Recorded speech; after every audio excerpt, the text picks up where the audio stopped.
فَأَخْرَجَهُمَا مِمَّا كَانَا فِيهِ، اور جہاں رہتے تھے وہاں سے انہیں الگ کر دیا، یعنی شیطان نے انہیں جنت سے نکال دیا۔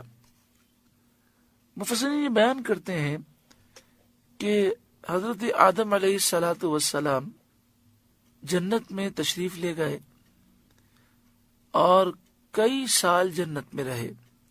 ایک روایت یہ کہ 500 سال تک جنت میں رہے، چونکہ اللہ تعالی نے فرمایا تھا کہ میں زمین میں نائب بنانے والا ہوں، تو حضرت آدم علیہ السلام کو زمین میں آنا تھا۔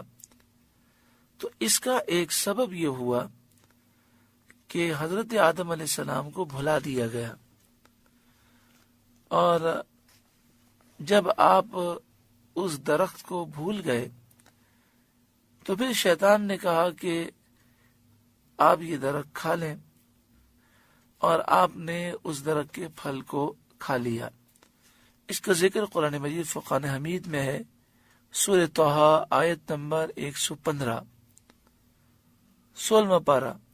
وَلَقَدْ أَعْهِدْنَا إِلَىٰ آدَمَ مِن قَبْلُ، اور بے شک ہم نے عہد لیا آدم سے اس سے پہلے، فَنَسِيَ، تو آدم علیہ السلام بھول گئے، وَلَمْ نَجِدْ لَهُ عَزْمًا، اور ہم نے ان کا عزم نہیں پایا، یعنی آدم علیہ السلام نے جان بوجھ کر یہ کام نہیں کیا، آپ کو بھلا دیا گیا۔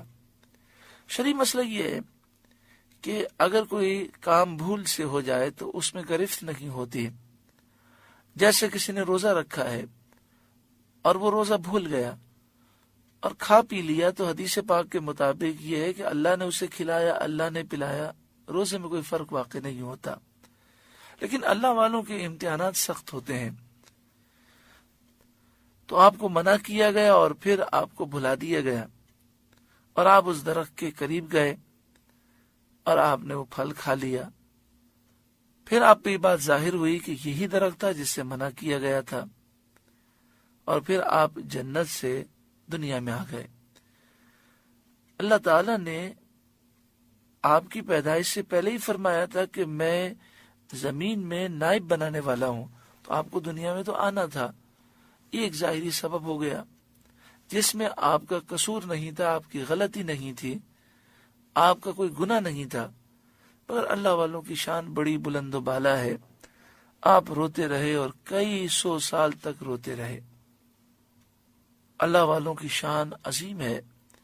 حضرت سفیان ثوری رحمۃ اللہ تعالی علیہ مسجد میں داخل ہوئے، سیدھا پاؤں رکھنے کے بجائے الٹا پاؤں رکھ دیا، تو غیب سے ندا ہوئی، اے ثوری، اے میرے بیل، ہمارے گھر میں آنے کا سلیقہ بھی نہیں ہے۔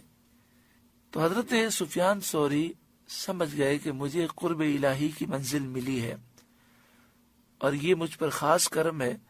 جب کرم ہوتا ہے تو ان کے امتحانات بھی زیادہ ہوتے ہیں۔ تو آپ اتنے خوش ہوئے کہ آپ کہتے تھے کہ میرے نام کے آگے ثوری لگایا جائے، جس کے معنی ہے میرا بیل، تاکہ انہیں وہ ندا یاد آئے۔ حالانکہ دیکھیں، مسجد میں سیدھا قدم داخل ہوتے وقت رکھنا یہ کوئی فرض واجب نہیں ہے، اور حضرت سفیان ثوری رحمۃ اللہ تعالی علیہ بھول گئے تھے، اور بھول پر تو ویسے بھی گرفت نہیں ہوتی، لیکن اللہ والوں کے معاملات جدا ہوتے ہیں۔ تو حضرت آدم علیہ السلام کا یہ معاملہ ہوا، اس میں آپ پھر کئی 100 برس تک روتے رہے۔ یہاں پر قرآن مجید فرقان حمید نے یہ فرمایا فَأَزَلَّهُمَا الشَّيْطَانُ عَنْهَا، تو شیطان نے جنت سے انہیں لغزش دی۔ ازلّہ یہ لفظ وہاں استعمال ہوتا ہے کہ جب بندہ پھسل جائے اور کوئی اسے پھسلا دے، اور اس میں پھسلنے والے کا اختیار نہ ہو، یعنی جان بوجھ کر وہ پھسلا نہ ہو۔ جیسے آپ چل رہے ہوں اور پاؤں بے اختیار پھسل جائے اور آپ گر جائیں، تو اس میں پھسلنے اور گرنے میں آپ کا اختیار نہیں ہوتا۔ تو فَأَزَلَّ، شیطان نے انہیں لغزش دی۔